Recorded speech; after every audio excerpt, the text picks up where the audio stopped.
Namaste students.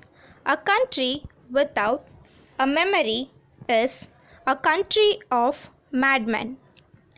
These words are said by George Santayana, a Spanish-born American philosopher and writer. So, students, in last session, we had learnt about what is history. Now, we are ready to learn about what is proto-history. Have you heard the word proto? Okay, now let me explain proto. So, proto is nothing but the first. The meaning of proto is first. So, proto-history is known as first history. There is a division in history known as proto-history.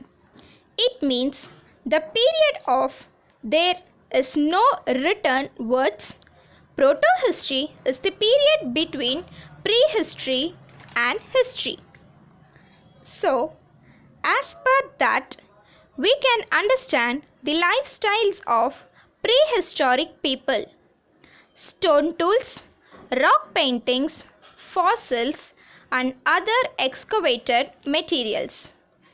First comes stone tools.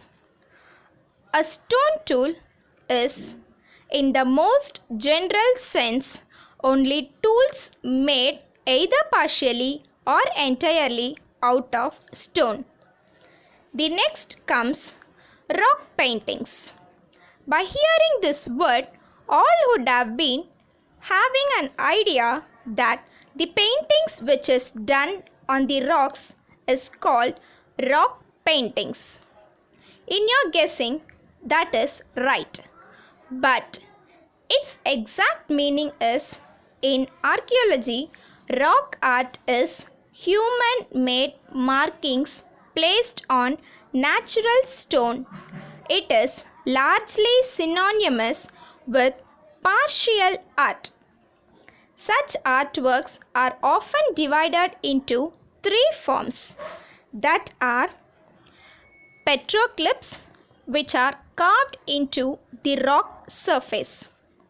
The next is pictographs, which are painted on to the surface. And the last is earth figures, which is formed on the ground. Next is fossils. A fossil is any preserved remains, impressions or trace of any one living things from a past geological age. For example, it includes bones, shells, exoskeletons, stone imprints of animals or microbes. Objects preserved in amber, hair, oil, coal and DNA remnant. The last one is excavated materials. Excavation is the act or process of digging, especially when something specific is being removed from the ground. Archaeologists use excavation to find artifacts and fossils.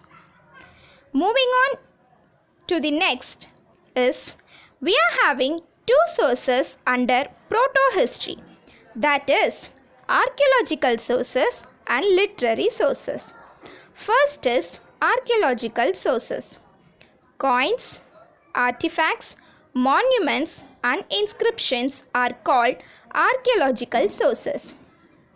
What do coins tell us about history? The coins play a vital role in illuminating history not known from other sources and help in its reconstruction. Special findings of coins discovered almost by chance, apart from stray coins findings, are archaeological discoveries. Next is monuments. A monument is a type of structure that was explicitly created to commemorate a person or event, or which has become relevant to a social group as a part of their remembrance of historic times or cultural heritage due to its artistic, historical, political, technical, or architectural importance. The next is artifacts. An artifact is something made or given shape by humans, such as a tools or a work of art, especially an object or archaeological interest. The last thing in archaeological source is inscriptions. Inscriptions are the writings on stone, metal, or some materials as an important historical sources. These are valuable historical evidence of the existence and activities of early kings and empires. Inscriptions are writings engraved on solid surfaces such as rocks, metals, pillars, and stone structures.